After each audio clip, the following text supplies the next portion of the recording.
La France remporte une 3e victoire dans ce tournoi face à l'Angleterre, 33-31. Quel match, quel scénario, Daniel? Oui, quel scénario, quelle dramaturgie, enfin ça qui drame au bout, mais quelle intensité jusqu'au bout, quelle course au score. On était 24-16, et puis 24-23, puis 30-24, puis 31-30, et puis 31-33. Enfin, c'est considérable comme tension dans ce match autour du score, mais en même temps la tension autour du score n'a pas gêné, n'a pas altéré, j'allais dire, la volonté de faire du jeu, la volonté d'aller jusqu'au bout, de lutter, de batailler, de construire. Ce qui fait que jusqu'au bout le match a eu son allure, il a eu ses alternances de temps fort et de temps faible, il a même eu ses approximations de construction, mais quand même ça a été un match, il y a un match à 31-33. 7 essais. Hein. C'est 7 essais, c'est quand même 65 points sur le terrain, c'est des hommes, c'est les deux équipes qui ont fait rentrer tous leurs joueurs, c'est donc une cinquantaine de joueurs qui ont participé à cet événement, il était de bon niveau, il était même d'un très bon niveau, il a eu des petits déchets, mais ces déchets n'ont pas altéré la qualité. Voilà, on voit bien qu'il y a des bémols. Il y a de la générosité. Mais, voilà, il y a beaucoup de générosité de part et d'autre. Ce qui donne un stade incroyablement heureux. Parce que la victoire contre l'Anglais, malgré tout, elle fait du bien au cœur. Elle conclut joliment ce tournoi qui était dans des phases parfois étranges, notamment au début pour les Cocolets. Et ces Anglais ont confirmé jusqu'au bout qu'ils étaient quand même redevenus une équipe parfaitement redoutable. Et les Français, aujourd'hui, avec les dents, avec le cœur, avec l'appétit, avec la fraîcheur des rentrants, avec la qualité quand même considérable de son buteur. Ouais. La qualité 18 considérable. points aujourd'hui. Hein. Oui, quand même, franchement, quoi. Thomas Ramos est un homme, est un buteur mondial. Et là, il va nous arracher cette victoire. Il y a quand même les 3 victoires françaises sont, à part celle du Pays de Galles, évidemment, mais celle de l'Irlande, celle de l'Écosse et celle de l'Angleterre sont arrachées avec les dents dans les ultimes minutes. Et celle de l'Italie, n'en parlons guère, mais ce n'était qu'un match. Voilà, il y a du bonheur quand même, il y a du bonheur. Le stade est en feu. Le stade est en feu. Et François Trio est sur la table. Je vous le dis quand même, amis de Sud Radio. Ouais, sur l'appli, vous pouvez nous voir, bien sûr. Et on salue tous les auditeurs qui nous regardent aussi sur l'appli. 3 essais. Le Garec 19e, Léo Barré 55e. Voilà les bisous qui marquent aussi. C'est sympa. Et puis Ficou qui est venu marquer un essai à la 60e. Un essai un peu cocasse, mais un essai qui a été précieux. Et ensuite, il y a la botte de Thomas Ramos. On rappelle les marqueurs anglais. Il y a eu Lorenz par 2 fois à la fin de la première et au début de la deuxième mi-temps. Il y a eu Marcus Smith, magnifique essai anglais. Et puis Freeman également sur une passe sur un pas assez génial de Ford et sur un beau mouvement anglais. Vraiment, ces Anglais devraient jouer plus. Ouais, c'est ça. Moi, si j'étais eux, je jouerais plus. Si j'étais leur entraîneur, je leur dis, mais faites du jeu, les mecs, vous savez faire déjà. Les Anglais ont marqué 4 essais aujourd'hui et les 4 sont beaux. Et les 2 derniers sont magnifiques, honnêtement, parce qu'ils relèvent de constructions assez subtiles, assez nuancées, des qualités techniques dans la circulation de la balle, dans un enchaînement de jeu à haute vitesse, avec des défenses très dangereuses en face. Donc, les Anglais ont produit un rugby offensif très beau, hein, très très beau. Et ils ont fragilisé et parfois martyrisé notre défense, mais les Français ont réussi en étant pugnaces jusqu'au bout, en étant opportunistes quand même, notamment sur l'essai de Gaël Flicou. Ils sont restés tout le temps dans le match. Après un début qui les voyait assez souverain, les Français, les Anglais sont revenus jusqu'au bout, ça a été tendu. C'est le pied de Ramos quand même qui va faire la différence, reconnaissons-le. Les Anglais 4 essais, les Français 3, les Anglais 4 beaux essais, les Français 3 tout à fait décents quand même. Donc c'est pas une victoire à voler, c'est un beau match de rugby, ça conclut un beau tournoi des 6 nations, pas radicalement pour l'équipe de France, elle est quand même seconde, les Français terminent seconde de ce tournoi. Quand tu vois comment ils l'ont commencé, on peut dire que la conclusion est malgré tout rassurante.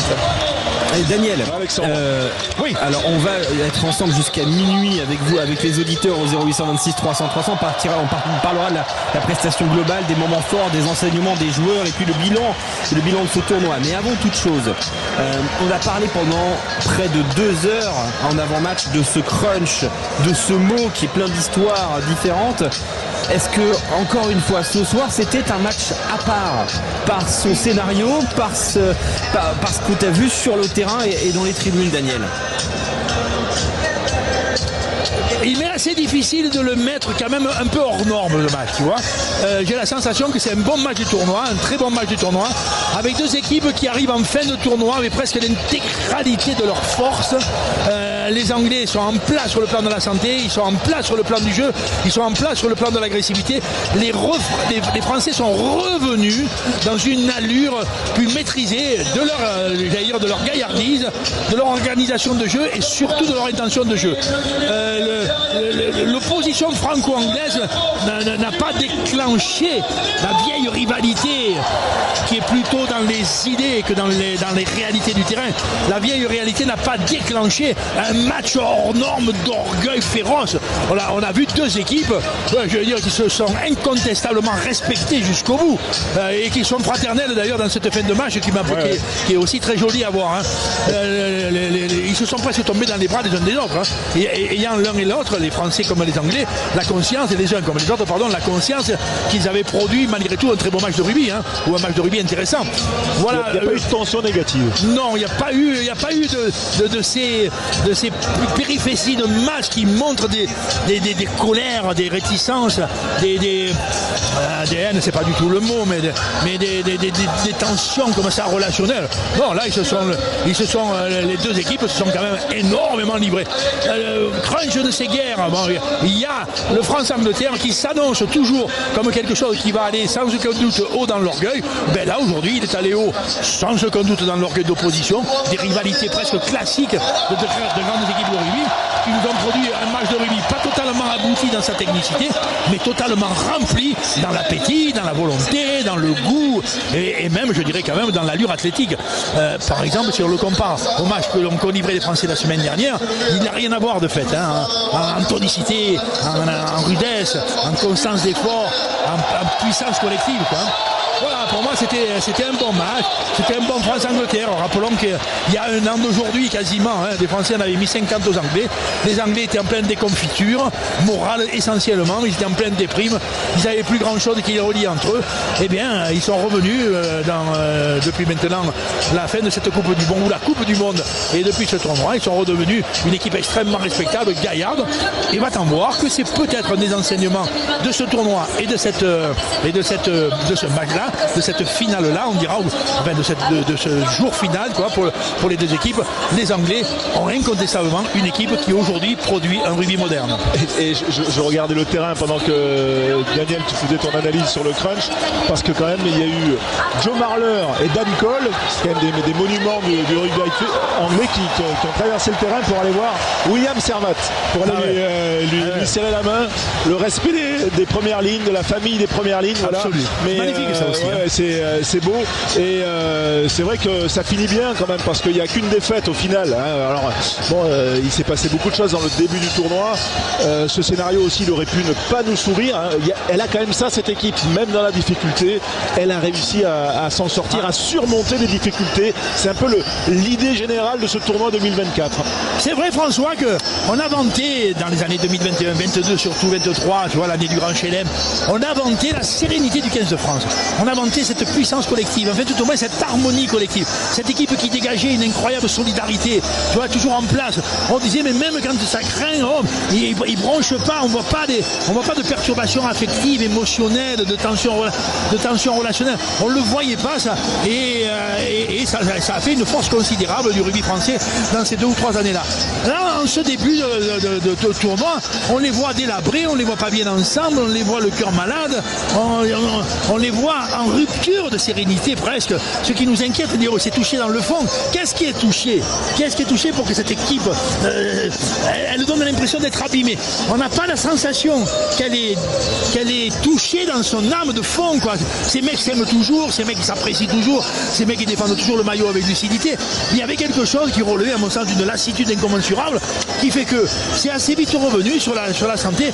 Et la santé revenant, l'appétit revenant, la transformation quand même de 4 ou 5 jeunes qui apporte incontestablement un allant et un enthousiasme, ça a redonné cette incroyable réussite de fait. On arrache. On a poussé la chance. Ouais, ça a poussé la chance.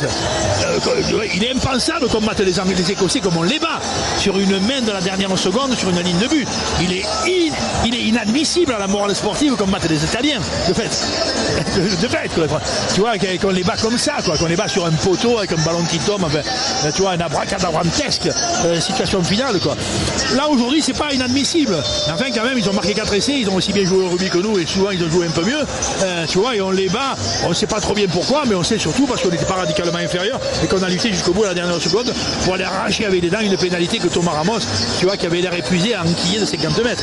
Bon, tout ça est quand même plutôt beau. L'équipe de France est en place, elle a un peu forcé la chance dans un tournoi qui a priori lui était mal enclenché, mais qui quand même se termine joliment par un gros match de rugby et qui laisse malgré tout un 15 de France en évolution avec des belles perspectives. Ouais, ce respect dont tu parlais entre Français et Anglais, on le voit. Il y a Jamie George qui est venu parler avec Raphaël Ibanez, et là il y a accolade entre George Ford et Fabien Galtier à l'instant, parce que voilà, c'est aussi ça, ce rugby d'aujourd'hui.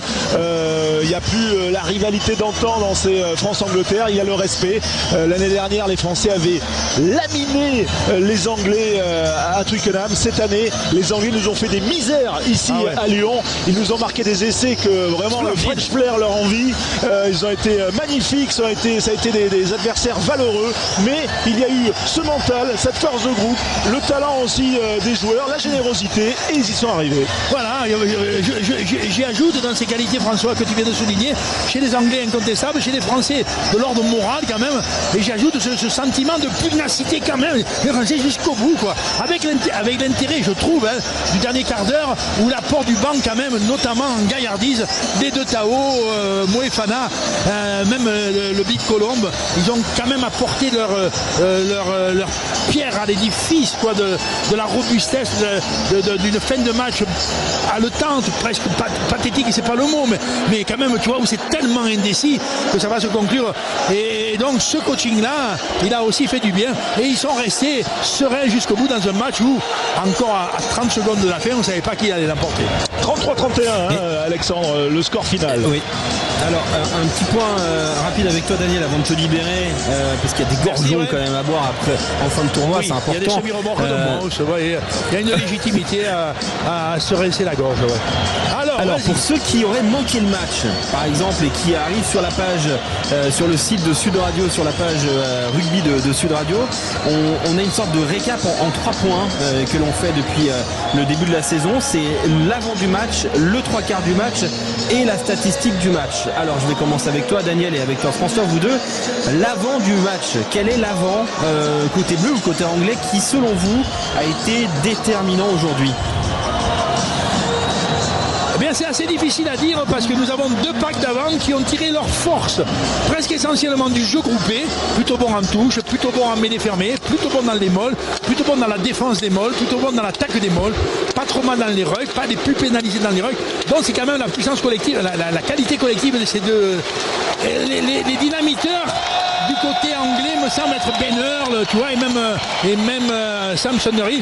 Chez les Français, on n'a pas d'avant qui se met en exergue. On a quand même un peu Grégory Aldrid, notre capitaine, mais qui n'est pas encore à son grand niveau de rayonnement. Il y a Thibaut Flamand qui lui est dans l'utile, qui a du volume, qui est presque partout dans tous les secteurs. Il est en l'air, il est au sol, il est à la percussion sans être des plus efficaces, mais il est à la constance. En cela, il fait quand même un bon match. Il y a une activité qui peut renouveler de l'autre. Ouais, alors il y a l'heure de jeu où il est sur le terrain quand même, mais à fou dans la robustesse précise des récupérations du ballon et du jeu debout. Tu vois, dans son déplacement, dans l'utilisation de la balle moyen, mais enfin il y a quand même sa robustesse. Il reste peut-être malgré tout celui qui dans ce match-là, notamment dans la première heure de jeu, a le plus de relief à son jeu. Ça c'est pour les avants, hein. Me semble-t-il que c'est de cet ordre-là, mais il est quand même difficile. Aucun avant n'a ébloui par son rayonnement. Mais beaucoup d'avant de ce match-là, 3 ou 4 chez les Français. Je pense à Merfou, je pense à un peu à Grégory Aldrit, on pense un peu à Antonio dans la première heure de jeu, on pense même à Julien Marchand qui reste encore un peu effacé, ou à Charles Olivon et à Thibaut Flamand presque essentiellement sur son utilité au collectif, quoi. Voilà, ça pour les avants. Moi je dirais côté français, j'ai aimé la performance de François Cros parce que souvent on parle de lui uniquement dans son travail défensif ou de travail de soutien, de déblayage, et là on l'a vu offensivement. Alors on l'a pas vu traverser le terrain 12 fois dans le match, hein. On l'a vu contrer en touche, ça permet de marquer le premier essai qui est quand même un essai somptueux signé Nolan Le Garec à la 19e. Et puis ensuite je trouve qu'il a été on l'a vu 2-3 fois prendre des intervalles, faire des bons relais, et je trouve ce joueur toujours humble, toujours actif, toujours juste et intelligent, et voilà pourquoi je le mets en avant, parce qu'ils ont été tous bons, hein. Mais je trouve que François Cros fait un grand match pour terminer ce tournoi. Moi je trouve intéressant, François, c'est parce que tu mets en exergue l'humilité consacrée. On consacre un joueur qui de son humilité, de sa constance, fait finalement un match brillant, quoi. Non, mais moi je suis tout à fait d'accord avec vous sur François Cros. Si on doit choisir un 3/4 côté bleu qui a été déterminant, vous pensez à qui et pourquoi à Thomas Ramos? Je dis ça en rigolant, je veux pas vous orienter, mais ça m'est venu comme ça. Oui, sans aucun doute t'as trébuché, mais en fait tu as une affection incontestable pour Thomas, et puis même tu dois avoir des arguments pour étayer ton choix. Il reste que le match de Thomas dans l'ensemble, enfin le match de notre ligne de 3/4, il est satisfaisant sur les impulsions, il n'est pas des plus satisfaisants sur les constructions. Tu vois, on a vu des 3/4 français qui ont été presque sur des à-coups. On a vu Penaud quand même rafraîchissant. On a même vu Léo Barré, 2-3 fois du pied très rafraîchissant. Tu vois, on a vu Moefana rentrer à la fin, rafraîchissant. Mais, on a même vu Gaël Ficou 3 fois, tu dis, Gaillard est costaud, tu vois. Mais en même temps, dans la qualité de la construction de notre jeu de 3/4, on les met peu en exergue. La semaine dernière, nos Français, notamment la paire de demi, avaient été sereines en gestion. Là, ça a été plus dur pour elle. Hein. Là, ça a été plus dur. Les avants n'ont pas été souvent très dominateurs. Ils n'ont pas été souvent producteurs de ballons rapides. Et à partir de là, la paire de demi n'a pas un match très fastoche. Hein. Très fastoche. Thomas, moi je le trouve pas mal. Damien Penaud, de par la fraîcheur retrouvée, tu as toujours l'impression que la seconde qui va venir, il va pouvoir traverser le terrain et marquer un essai. En cela, quand même, il est rare, il est presque unique. Léo Barré, dont tu dis quand même que ce minot là aussi, il arrive avec des libertés, avec des attitudes qui sont quand même extrêmement intéressantes. Gaël Ficou, dont tu pensais malgré tout qu'il était redevenu un bon troisième ligne ou un seconde ligne de soutien intéressant dans un match international, il produit aujourd'hui un match costaud, gaillard, et il va quand même marquer aussi un essai totalement déterminant. Voilà, j'aurais un peu de la difficulté là aussi à dire, comme notre ligne de 3/4 n'a pas été des meilleurs sur le plan défensif, même moyenne on dira. 4 essais c'est lourd, hein, les collègues, hein. 4 essais, et quand ils vont en parler à Sean Edwards, ça va irriter le citoyen, mais comme ça fait un petit moment que ça dure, il va falloir quand même que les affaires se prennent en main, quoi.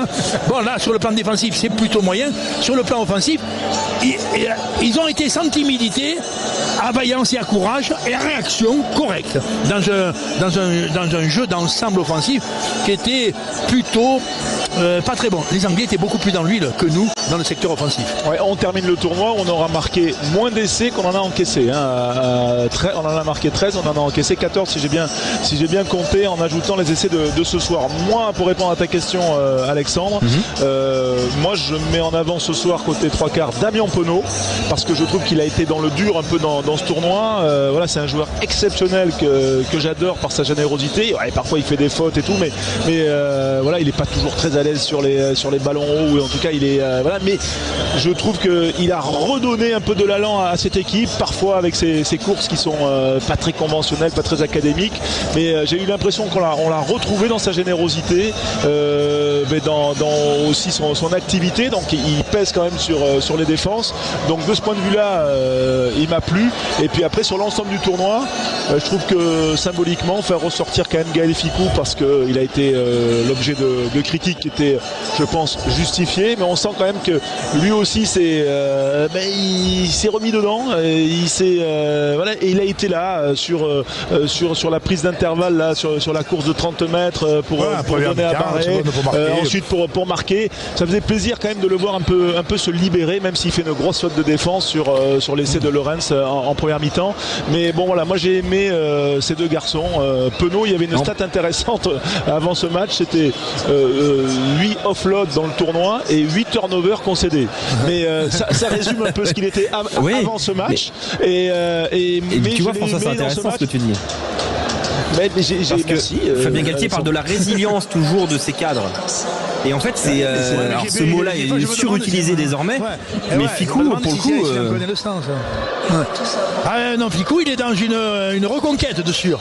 Il a mis le genou à terre à des degrés divers, dans l'estime du monde, dans l'estime de lui-même. Il a faibli dans la gaillardise et dans la santé. Incontestablement, il a manifesté quelques signes d'usure. Et dans sa combativité, dans son moral d'athlète, dans sa qualité de compétiteur, il remet le nez à la fenêtre dans un regain athlétique. Il a effectivement, sans aucun doute, tourné la page de la douleur, je dirais. Mais alors, je me permets quand même sur le 2-3 quarts. Ben, tu sais que c'est difficile parce que le jeu offensif, il n'est pas terrible, mais il est pas mal, il est pétillant. Le jeu défensif, il est presque faible. Et tout le secteur aérien, il est pas loin du piteux. Comme le secteur aérien, on le camballe. Mais quand on le camballe, on le traîne depuis un moment. On a perdu une quart de finale de Coupe du Monde depuis 10 ans. Le jeu aérien. Voilà, et tu vois, et là, depuis le début. Et là, on va même un peu en régressant. Aujourd'hui, à part 2 ou 3 ballons pris par Thomas Ramos, quasiment on fait chou blanc sur le jeu aérien. Là, tous les ballons sont par terre. On a vu des trucs un peu étranges, des mecs qui sautaient en l'air sans regarder la balle. Enfin, tu vois, on se retrouve sur des. J'allais dire, t'as l'impression qu'on est sur la reconquête d'un apprentissage total dans ce secteur-là. Et quand tu sais à quel point c'est important dans ce genre de match, bon, pas trop préjudiciable, mais ça aurait pu l'être. Donc ça fait sur notre secteur offensif, ça fait quand même des bémols qui empâtent un petit peu la consécration d'un joueur. On met Gaël parce que c'est un homme remarquable, respectable, surtout l'appétit qu'il met pour retrouver du niveau. On met le cheval fou Damien Penaud parce que malgré tout, quand tu es là dans une équipe, tu as toujours l'impression que tout est possible avec lui. Et on met quand même peut-être aussi les deux, Léo Barré et Nohan. On oublie un peu de Porter qui aujourd'hui est un peu rentré dans l'anonymat. Ouais, merci beaucoup Daniel. La découverte du très haut niveau. Allez, mille merci Daniel. On se retrouve évidemment très prochainement. On est quand même très content d'avoir fait ce tournoi dans sa diversité. Allez, ciao. C'est vrai que c'était un sacré tournoi et on fera le bilan du tournoi à partir de 23h45. Venez au 0826 300 300. On accueille Philippe Spanghero, notre consultant. On est toujours avec François Trio. Tiens, rebonsoir Philippe. J'ai plusieurs stats à vous donner et vous allez devoir faire un choix. La stat la plus parlante selon vous de cette rencontre, celle qui vous marque le plus. Alors, on a d'un côté bien les 36 défenseurs battus de la part de l'équipe de France. Ça, c'est la première stat que je voulais vous donner. Le 16 sur 17 en touche, c'est la deuxième stat que je voulais vous donner. La troisième stat que je voulais vous donner, c'est les 60% de possession. Et puis enfin, 5 fautes seulement côté bleu. Ça, c'est intéressant aussi. Seulement 5 fautes du côté de l'équipe de France. Sur ces stats-là que je vous ai données, est-ce qu'il y en a une, Philippe, François, Quentin, il y en a qui selon vous, représente un peu plus que les autres ce qu'on a vu ce soir? Philippe, je commence par toi. Alors pour moi, il y en a une qui démontre quand même la bonne santé et ce caractère collectif retrouvé, c'est le nombre de fautes. 5 fautes. La semaine dernière, de tête à Cardiff, on avait fait 3 fautes. On est sur des standards très élevés qui montrent aussi une forme de sérénité collective. Et c'est pour moi cette discipline qui nous fait gagner le match. On a vu que Ford était en grande réussite. On leur a donné très peu à ces Anglais. Ils sont nourris de quelques errements défensifs, mais c'est la stat que je retiens. C'est vrai que les 5 fautes, toi Quentin, ça t'a marqué toi ou est-ce que tu en choisis une autre stat? Je peux en rajouter une petite cinquième, 81% de réussite au plaquage, c'est faible côté bleu, mais 79 en face. Hein, donc 2 équipes avec des défenses en difficulté. Non, mais je suis assez d'accord sur Philippe. Il y a une continuité dans le fait de pas commettre de fautes sur les 2 derniers matchs, de ne pas offrir de pénalités aux adversaires. Et c'est ce qui permet de s'imposer aujourd'hui, parce que si ça se joue à une pénalité. C'est une pénalité accordée à la France contre les Anglais qui nous permet de gagner en fin de match, et nous ces points-là on leur a pas laissé. C'est vrai, non mais parce que Philippe, tu soulignes un grand George Ford. Pendant toute la partie, on se dit quand même, qu'est-ce qui peut perturber George Ford ? Il a fait un grand match aujourd'hui. On parlera des joueurs dans quelques instants. Toi, François, parmi les statistiques que j'ai données, donc les 5 fautes côté bleu, les 80% de réussite au plaquage, les 60% de possession, le 16 sur 17 en touche, ou les 36 défenseurs battus, quelle est celle qui, toi, François, est la plus parlante ? Allez, je vais mettre les 36 défenseurs battus parce que pour moi ça dénote un peu les intentions françaises en fait. Et 10 pour Penaud notamment. Ouais, ce que je retiens, moi, c'est ça, c'est qu'il y a quand même ce match au Pays de Galles les a un peu libérés. Et même si tout n'est pas parfait, offensivement, défensivement, je trouve que offensivement, il y a eu une volonté d'aller vers l'avant, derrière, devant, au ras, au large. On a essayé de faire.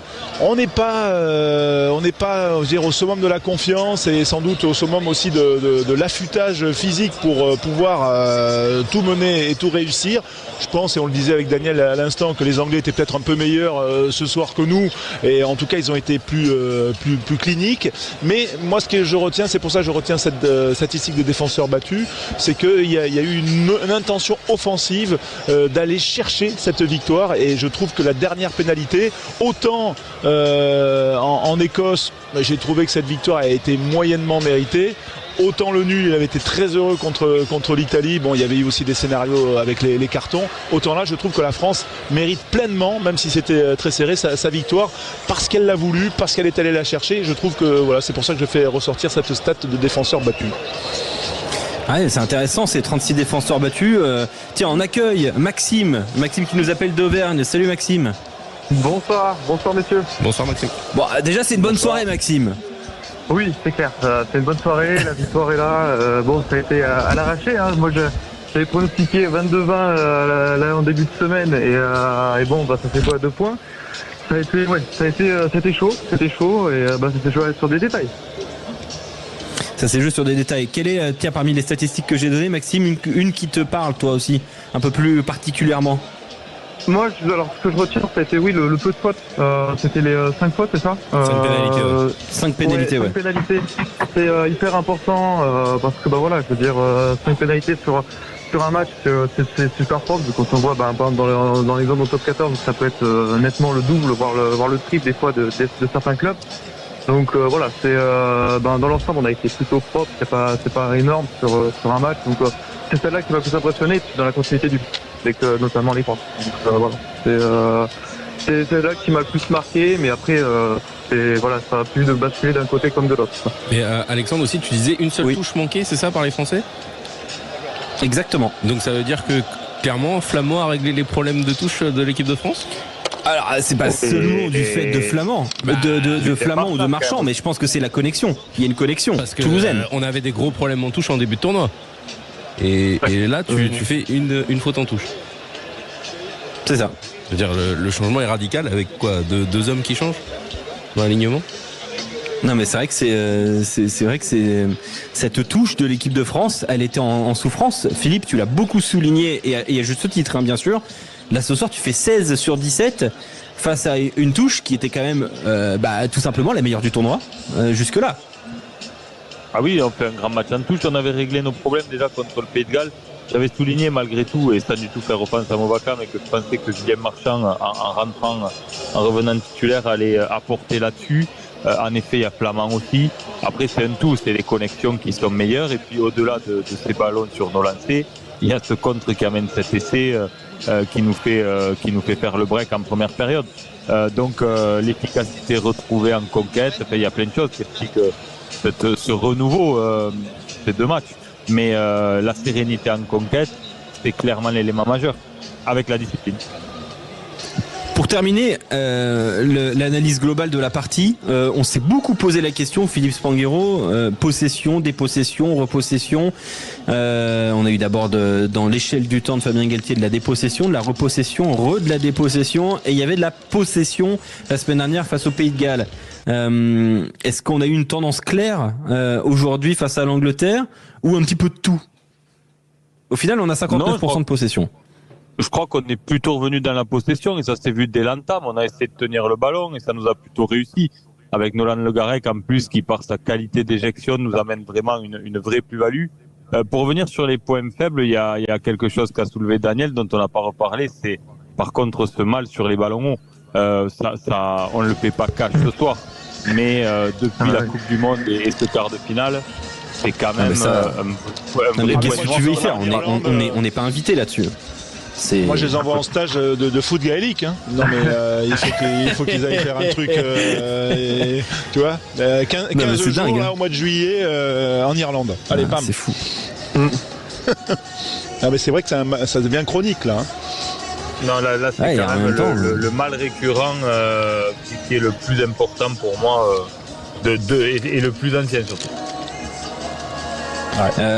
Alors, est-ce qu'on a fait de la possession, des possessions, repossessions, Philippe, selon toi? On était sur le curseur, on met où? On a fait de la possession. On a fait de la possession. On a voulu faire de la possession. Après, on a géré notre match. Quand on était devant au score, Le Garec a bien géré au pied, a été plutôt efficace dans son jeu au pied.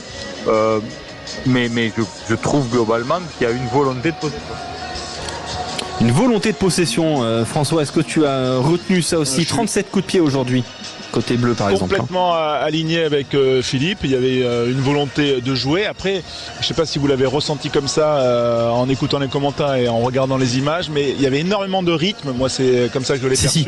Si, bien sûr. Et énormément d'intensité, et donc parfois le jeu au pied aussi, il a permis aux équipes un peu de souffler. Il y a eu beaucoup d'arrêts de volée, parce que je pense que... pour te dire, le match il a fait 1h42. Donc voilà. Non, ça a été assez soutenu comme intensité, donc je pense que le jeu au pied a permis aussi de soulager, parce que les Anglais notamment ont mis beaucoup de pression défensive, notamment au ras des rucks. Enfin, ils ont changé quand même de défense. C'est pas les mêmes que ceux de l'an dernier, et donc moi je pense qu'il y avait une volonté aussi de souffler, parce qu'il y avait beaucoup de jeux, et le jeu au pied a permis un peu de souffler, mais il y a eu de la possession et ça fait plaisir. C'est une équipe, même si elle fait des erreurs, comme elle tente et qu'elle essaye et qu'elle crée, eh ben t'excuses les erreurs, parce qu'elle est généreuse, c'est le mot moi que je retiens dans ses intentions. Généreuse, qui aime manier le ballon. Est-ce que Maxime, tu as vu ça? Est-ce que tu as vu une certaine continuité entre le Pays de Galles et l'Angleterre dans la volonté d'avoir ce ballon? Ah bah totalement, je crois que le mot généreux c'est le mot qui convient, parce que quand l'exemple qui me vient en tête, c'est je crois l'essai à la, je sais plus si c'était 19e ou 24e où on part de nos 22 et derrière c'est Le Garec qui est à la conclusion, et je veux dire avec c'était Sikou qui était au départ de l'action, et je veux dire voilà, on voit que je veux dire ça, déjà il y a un super peu de main, il y a des super enchaînements. Non, il y a quand même des connexions aussi qui, malgré des fois des joueurs qui se connaissent pas forcément tous entre eux, mais je veux dire ouais, c'est une équipe qui a été généreuse, et que on voit qu'ils voilà, comme on dit souvent, ils ont voulu bien mouiller le maillot, et ça fait plaisir. Et puis surtout pour un crunch, ouais, ils ont mis voilà, ils ont donné, et ça franchement non, c'était ouais, généreux, c'est vraiment bon mot, je pense, qu'on peut retenir de ce match. Donc, et pareil, merci Maxime. On a un peu de possession. Maxime qui donc va totalement dans le sens de François, et François est ravi. On a quelques réactions que Clément me fait parvenir. Thomas Ramos qui dit: on a retrouvé l'envie que l'on n'avait pas en début de tournoi. Ça, je pense que cette déclaration est intéressante. On a Fabien Galtier qui nous dit: je sais que ce n'est pas parfait, mais on s'est battu. Et enfin Léo Barré qui dit: ce soir restera un moment gravé à jamais. J'imagine que voilà, il doit y avoir une émotion personnelle dans tout ça, effectivement, avec son premier essai, avec son essai aujourd'hui. Je reviens sur la première déclaration, celle de Thomas Ramos. On a retrouvé l'envie que l'on n'avait pas en début de tournoi. C'est terrifiant. Alors c'est un peu terrifiant, mais c'est intéressant, et au moment où on se parle, j'ai Richard Esco, notre confrère à l'équipe, qui nous écoute, semble-t-il. Bonsoir, Richard. Parce qu'il vient de m'envoyer un message. Je salue Richard, et il me dit: les joueurs ont repris la main. Les joueurs ont pris la main depuis entre le début du tournoi et aujourd'hui. Ils ont repris les choses en main un petit peu plus. Ils se laissaient un poil trop driver, entre guillemets. Est-ce que tu as senti, toi, Philippe, des Bleus qui ont en reprenant la main aussi, ont évacué un peu cette Coupe du Monde? Alors honnêtement, je suis souvent d'accord avec Richard, mais je sais pas trop ce qu'il veut dire par reprendre la main. C'est-à-dire, ça veut dire quoi? Ah bah attends, mais si tu me dis ça, tu vas me donner envie de l'appeler. Non, mais c'est sortir des consignes du staff, peut-être. Je sais pas. En tous les cas, si c'est ça, je suis pas complètement d'accord. Je pense, comme l'a dit Thomas Ramos, ils avaient perdu l'envie. C'était assez terrible comme constat, mais on l'a ressenti. En effet, il fallait qu'ils retrouvent l'appétit, et pour moi, le symbole de cet appétit retrouvé, c'est Gaël Fickou, qui était un peu méconnaissable en début de tournoi et qui se révèle sur ce match contre le Pays de Galles. Il y a d'autres joueurs, mais Gaël Fickou, pour moi, c'est un peu le symbole de ce réveil. Et en tous les cas, ils ont pris leur destin en main, oui, dans cette volonté de produire. Alors, est-ce que c'est de l'initiative des joueurs ou est-ce que c'est les consignes? J'ai tendance quand même à penser que c'est les consignes. En tous les cas, on a senti que ce ressort de la confiance retrouvé, quoi. Est-ce que la sensation que les joueurs ont repris les choses en main, François? Non, moi j'aime pas. Enfin, ce que je veux dire, c'est qu'on n'est pas à l'intérieur du groupe, donc on ne sait pas exactement ce qui se passe. Et je pense que ça serait hâtif de dire les joueurs ont repris la main, le staff, etc. Enfin, voilà. Non, mais c'est pas forcément en opposition avec le staff. Hein. Non, ça peut être aussi. Tout à fait. Non. Ils étaient pas dedans en fait. Ça peut être aussi ça. Hein, attention. Non. Je pense qu'il y avait une fatigue physique, forcément un traumatisme psychologique qui a marqué quand même les esprits. Peut-être qu'ils n'avaient pas mesuré ce point-là et que peut-être c'est ça le manque d'envie dont parle Thomas Ramos. Mais après, ce qui est intéressant, c'est leur capacité à réagir, à se remettre en question sur un jeu qui était quand même assez insipide et de reprendre les choses en main. Donc ça veut dire que sans doute ça a été fait en concertation avec le staff, sans doute aussi que l'expérience de Thomas Ramos en étant replacé au poste de numéro 10 et sans critique vis-à-vis de Mathieu Jalibert qui a un talent fou et qui malheureusement s'est blessé et y a laissé un genou, je pense que aussi Thomas Ramos il s'affranchit un peu du discours du staff et il tape contre les Gallois. Prendre la main, ça peut aussi s'affranchir. Oui, mais c'est le jeu, et je pense que ça c'est une école toulousaine dont peut parler Philippe plus que moi, c'est que à Toulouse on responsabilise les joueurs, voilà, on leur laisse de la liberté dans un cadre, et qu'ils sont comme ça, et que donc quand Thomas Ramos dit ça, il veut dire en gros que ils se sont un peu plus lâchés parce qu'ils ont pris leurs responsabilités. Mais un joueur quand il est sur un terrain, il doit prendre ses responsabilités quel qu'il soit. Moi je vois des Anglais aujourd'hui, l'an dernier ils étaient fantomatiques, là je vois des Anglais qui savent prendre leurs responsabilités avec un George Ford expérimenté et je pense que tout ça joue. Je pense que c'est ça qui veut dire sur l'envie, c'est de prendre ses responsabilités. Bonsoir Richard Esco. Bonsoir Alexandre, bonsoir à tous. Tant qu'à faire. Salut Richard. Oui, François, formidable. Mais alors, je crois qu'on est tous d'accord. Hein. Effectivement, un petit SMS tapé à la hâte sur un téléphone, ça remplace jamais une vraie. On rappelle Richard Esco, 40 ans de maison à l'équipe, spécialiste du rugby, bien évidemment. Voilà, je veux quand même vous écoute toujours resituer. avec grand plaisir après les matchs internationaux et franchement, vous êtes les meilleurs pour débriefer. Je dis ça vraiment, vous me connaissez. Je suis pas là pour passer la brosse à reluire. Et donc c'est vrai que quand j'écris ils ont pris la main, Fabien Galtier a demandé à Ramos où est-ce qu'il voulait jouer. Ça c'est pas rien, c'est-à-dire que Thomas Ramos s'emmerder à l'arrière et le fait qu'il passe ouvreur, c'est pas du tout anodin. Je vous ai entendu, effectivement, il y a l'âme toulousaine derrière ça, mais quand je vois l'essai de Nolan Le Garec sur un ballon contré, en début de tournoi, le premier qui prend le ballon dégage en touche ou file à quelqu'un qui tape en touche. Là, on a une relance de 80 mètres, bien dans l'esprit du rugby français qu'on aime et auquel vous avez tous participé sur le terrain. C'est ce que je voulais dire. Et les joueurs se sont affranchis. J'ai entendu le verbe, François, c'est exactement le mot exact. Ils se sont affranchis de certains canevas sans désobéir. Mais à un moment, ils ont décidé que c'était à eux et c'est très visible. Et pour ce que j'en sais, des quelques informations dont je dispose, c'est aussi une volonté du staff de leur dire prenez vos responsabilités. Voilà. Et Philippe, pour te remercier, parce que Philippe va nous quitter dans un instant, il faut qu'il aille quand même dormir, il a beaucoup de travail demain Philippe, mais Philippe, justement, toi, selon toi, il y a des leaders de jeu, des leaders de vestiaire qui ont permis ce retour-là, cet affranchissement-là de cette équipe. Oui, je crois que pour qu'il y ait cette prise d'initiative, il faut que les joueurs soient rassurés. On avait perdu un petit leadership en début de tournoi, après on a perdu Greg Aldrit, qui était un joueur important. Guillaume Marchand ne jouait pas et j'ai dit plusieurs fois que son tour était précieux autant sur le terrain que dans l'impact dans le vestiaire et auprès des autres joueurs. Et je crois qu'au-delà de ça, on a retrouvé ce leadership et ce joueur leader avec, je le répète, le retour en forme. Il y a pas mal d'éléments. On est en train de te perdre, Philippe. Qui permettent de faire ça et qui expliquent aussi ce renouveau des Bleus sur ces deux matchs. On a compris l'essentiel, c'est que effectivement Marchand et Aldrit ont été importants, très importants dans ce retour en forme. Parlons rapidement des enseignements ce soir et de ce tournoi. On a beaucoup souffert avec les Bleus pendant cette Coupe du Monde, entre la Coupe du Monde et le tournoi destination aussi. Est-ce que là, cette deuxième place, qu'est-ce qu'elle veut dire en fait cette deuxième place? Parce qu'on n'a pas gagné le tournoi. Pour autant, on n'a même pas fait 4 victoires, une défaite. On a fait 3 victoires, un match nul et une défaite. Mais qu'est-ce qu'elle représente cette deuxième place? En quoi elle est positive ou négative? Qu'est-ce qu'elle vous amène comme pensée globale de ce tournoi destination? Richard, je te pose la question. Tiens.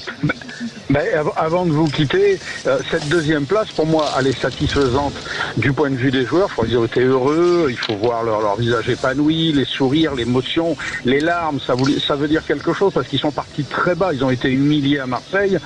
Ils ont gagné alors qu'ils auraient dû perdre en Écosse et ils ont fait match nul alors qu'ils auraient dû perdre contre l'Italie. Donc pour eux, c'est quelque chose de très important. Et puis, ça permet de montrer que le travail de Fabien Galtier est intéressant depuis quelques temps, depuis 4-5 ans, puisque c'est cette place qu'on occupe régulièrement. Mais elle veut dire aussi que toutes les cartes ont été rebattues et qu'aujourd'hui, on voit bien que l'Italie est en plein renouveau, que le Pays de Galles va pas très bien, que voilà, l'Angleterre a des hauts et des bas et que nous, on avait plutôt des bas et là, on finit haut. Donc, on voit bien qu'il n'y a pas de continuité, il n'y a pas de structure, il n'y a pas de densité.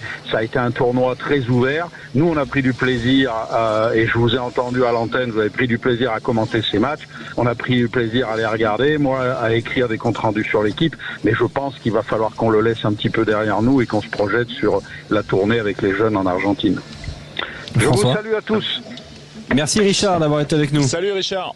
Au revoir les amis.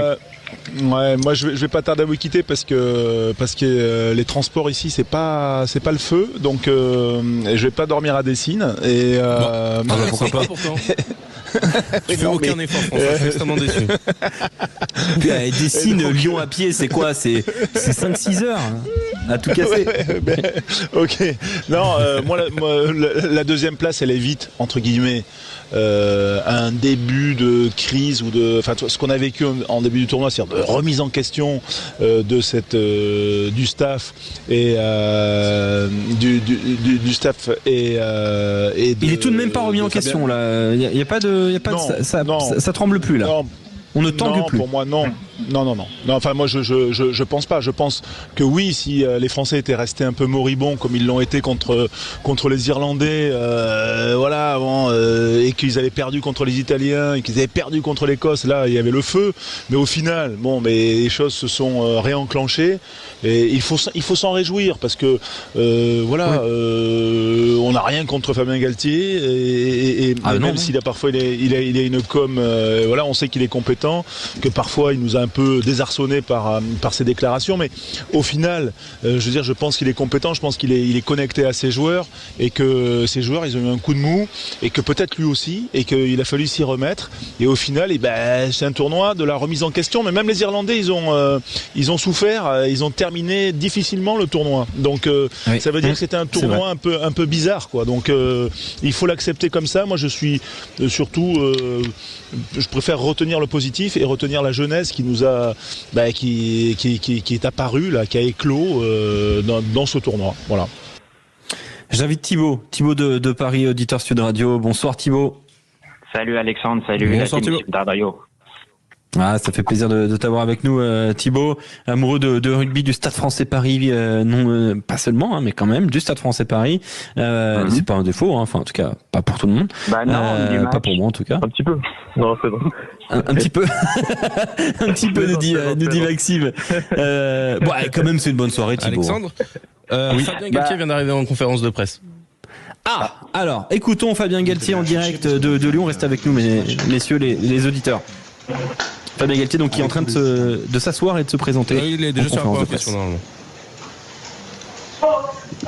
Bon. A priori, il a du mal à répondre. Pas tout à fait.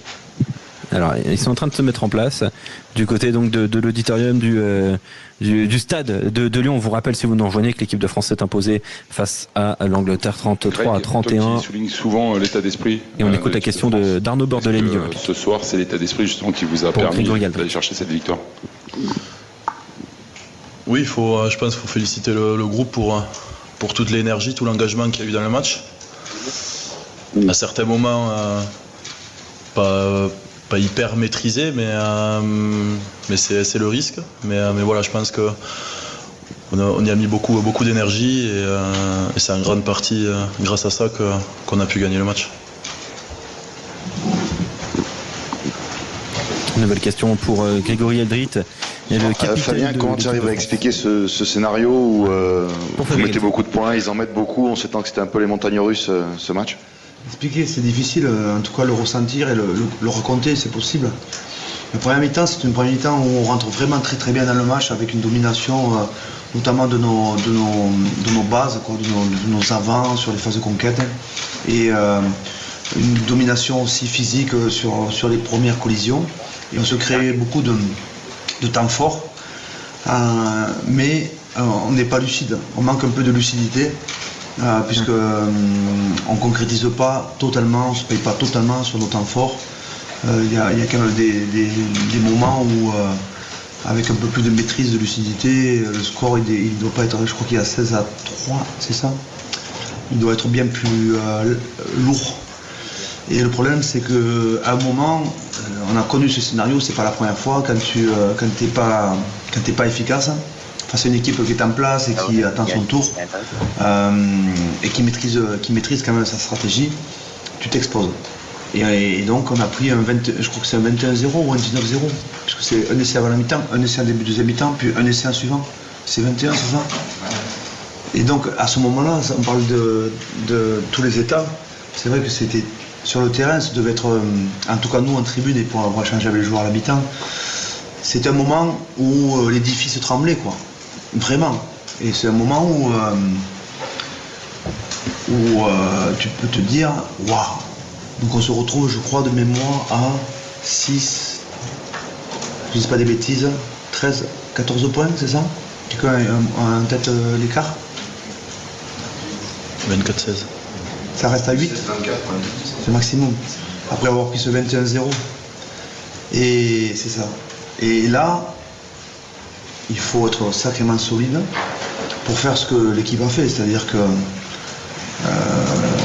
sauter sur les moindres miettes, les moindres occasions qu'on allait pouvoir récupérer, essayer de leur mettre la pression là où on pouvait pour remettre, entre guillemets, j'aime pas l'expression la main sur le ballon, mais reprendre l'avancée, parce que c'est une équipe qui nous faisait reculer en permanence. Et on a sauté sur les moindres occasions, et on a provoqué un turnover sur une touche qui nous a permis de scorer, et puis on a rescoré derrière. Et en fait, on n'est pas resté trop longtemps derrière, on est vite repassé devant. Et là, il faut. Vous avez parlé d'état d'esprit, je crois que c'est le mot, quoi. Il faut un esprit ou un collectif, une force de caractère qui soit hyper solide pour pas à ce moment-là lâcher. Puisqu'on avait peut-être en tête aussi le début de la compétition où il y avait des scénarios très difficiles. Et en fait, ça ne s'est pas passé comme ça. Tous les joueurs qui sont rentrés une fois de plus nous ont permis d'abord de colmater les brèches et puis de reprendre la main, de reprendre le score. On peut encore une fois de plus mieux terminer, hein, mais on ne se paye pas. On se paye pas. Ça montre qu'on a des points d'amélioration. Certes, on a la conscience, mais on arrache de victoire. Fabien, bonsoir. C'est un match qui, par le profil de l'adversaire, par sa stratégie. Fabien est en direct sur Sud Radio, en direct du stade de Lyon, après la victoire de l'équipe de France face à l'Angleterre 33-31. Est-ce que c'est le match qui permet enfin de tout ça? Exactement. Je n'aurais pas parlé si tu n'avais pas parlé, mais c'est ça. Exactement. Sauf qu'à la fin, on gagne. On arrache la victoire. Hein? C'est la vie, c'est comme j'ai dit aussi, c'est pas. On ne termine pas un tournoi, c'est pas la fin d'une compétition. Pour moi, je souhaitais que j'ai dit aux joueurs avant le match que ce soit la suite de notre histoire. Et c'est une continuité.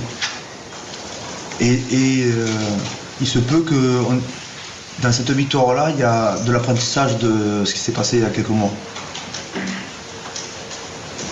Intéressant ce que vient de dire Fabien Galtier. Il se peut que dans cette victoire aujourd'hui, il y a de l'apprentissage de ce qu'il y a eu il y a quelques mois. Référence évidemment à l'élimination en quart de finale de la Coupe du Monde de rugby 2023. Une autre phrase que j'ai notée, que je trouve très marquante de la part de Fabien Galtier. Il faut être sacrément solide, je cite, pour faire ce que l'équipe a fait. On a sauté sur la moindre occasion, on a sauté sur les miettes, on est allé arracher cette victoire. On voit bien du coup l'aspect mental, combatif de cette équipe de France. On va retrouver Fabien Galtier en conférence de presse. Et je regardais, ils étaient à côté, assis. Je les ai vus, bon, c'était énorme. Il y avait Max Lequeux qui était chaud pour la taper aussi. Et il parle de la dernière pénalité. Tous les deux, ils étaient bouillants pour la taper. Thomas, il a dit, elle est pour moi, et il n'a pas tremblé. Ils étaient chauds les deux. J'ai vu Max s'était rapproché, il était chaud. Il a dit, si Thomas il lève là, il dit, je suis là. Il est bien passé. Et ça ressemble beaucoup, je reviens sur la question qui a été posée, ça, il y a beaucoup de similitudes. Excuse-moi, pardon. Un des enjeux de ce tournoi, si tu es d'accord, c'était de trouver une autre forme d'équilibre en l'absence d'Antoine Dupont, pour le nommer, et peut-être de s'affranchir d'une certaine dépendance vis-à-vis de lui. Est-ce que tu es d'accord avec ça, et est-ce que tu penses que vous avez fait du chemin dans ce sens-là? J'aime pas parler des absents, j'aime bien parler des présents. Bien sûr, on avait beaucoup d'absents en fait, justement, mais l'enjeu quand on sélectionne une équipe de France, c'est qu'on sélectionne des joueurs pour porter le maillot de la France, et donc on parle des présents en fait. Et donc, pour moi, la première réponse à votre question, c'est parler de la présence des joueurs qui sont venus et qui ont relevé le défi et qui nous ont permis de faire ce que l'on a fait pendant ces 8 semaines. Fabien Galtier en direct sur Sud Radio du stade de Lyon à l'issue de la victoire de l'équipe de France 33-31 face à l'Angleterre dans cette 5e et dernière journée du tournoi des 6 nations. C'est en direct. Écoutez Fabien Galtier et Grégory Aldrit.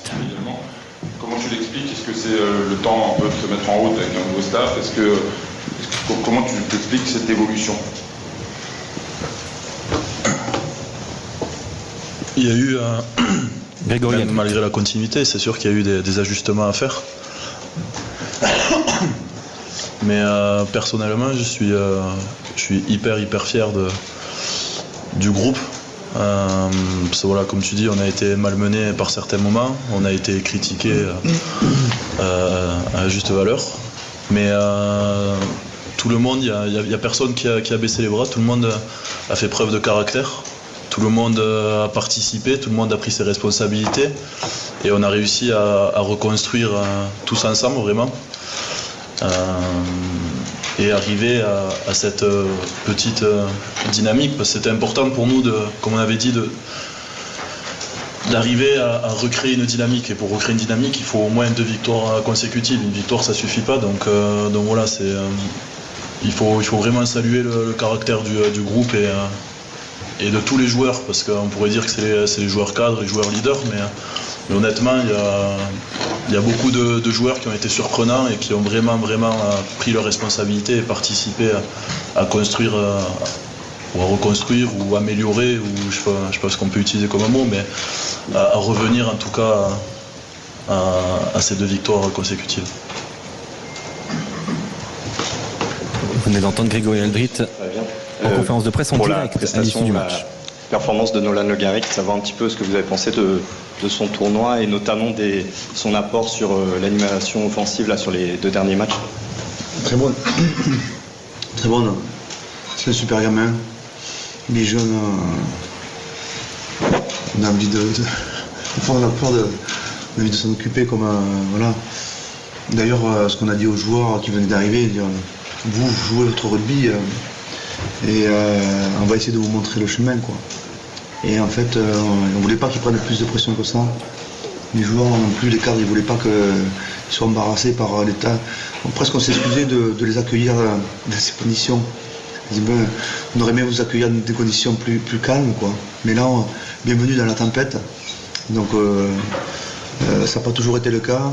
Mais cette 5e année, c'est une année où on découvre d'autres environnements.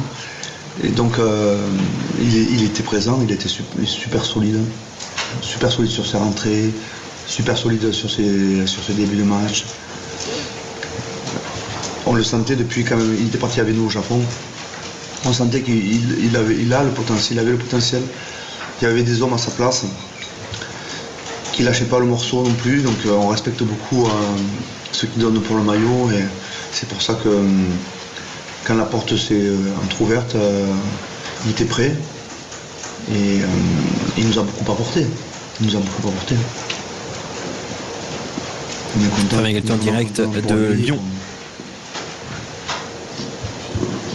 Messieurs, bonsoir. Fabien, est-ce que ces 2 victoires consécutives effacent un peu la première partie de tournoi difficile?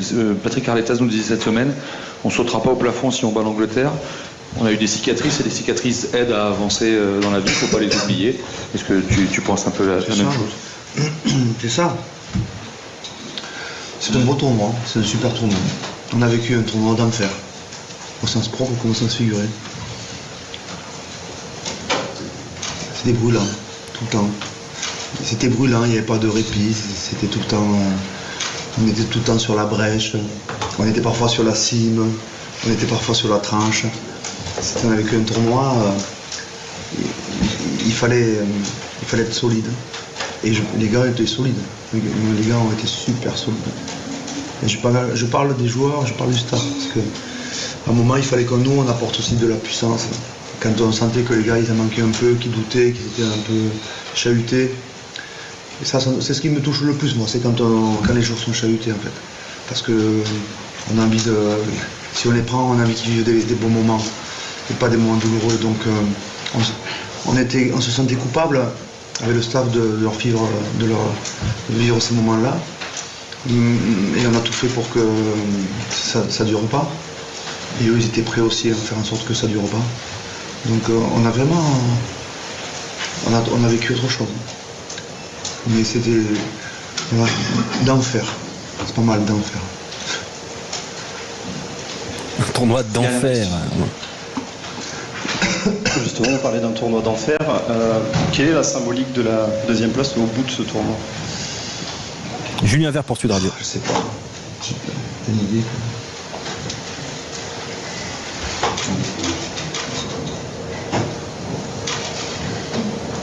Julien Vert, il pose l'école. En haut, sur la partie haute du classement, donc.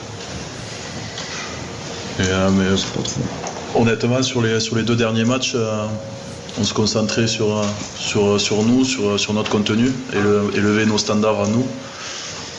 Voilà, on savait qu'après l'Italie, de toute façon, ça allait être compliqué. Donc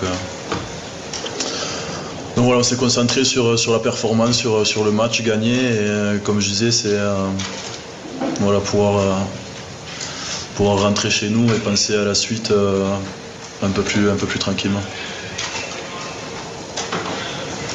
Merci. Ils se sont achetés de la tranquillité. Cette 2e place permet de rentrer à la maison un peu plus tranquillement, vient de dire donc Grégory Aldrit à la question de Julien Vert pour Sud Radio en direct de Lyon. Vous venez de vivre la conférence de presse d'après-match en direct et on est très heureux de vous la proposer à l'issue de la victoire de l'équipe de France 33-31. Merci beaucoup à Thibaut de Paris et le Stade Français la semaine prochaine face à Lyon. Merci Antoine pour les invités et les auditeurs. Merci à Clément pour tout le travail sur les réseaux sociaux, Quentin à l'animation et à la réalisation. On pense à nos consultants Philippe Spanghero, Daniel Hérault, Johan Huget et à toute l'équipe du côté de Lyon. Merci à Julien Vert et François Trio. Très belle soirée à tous.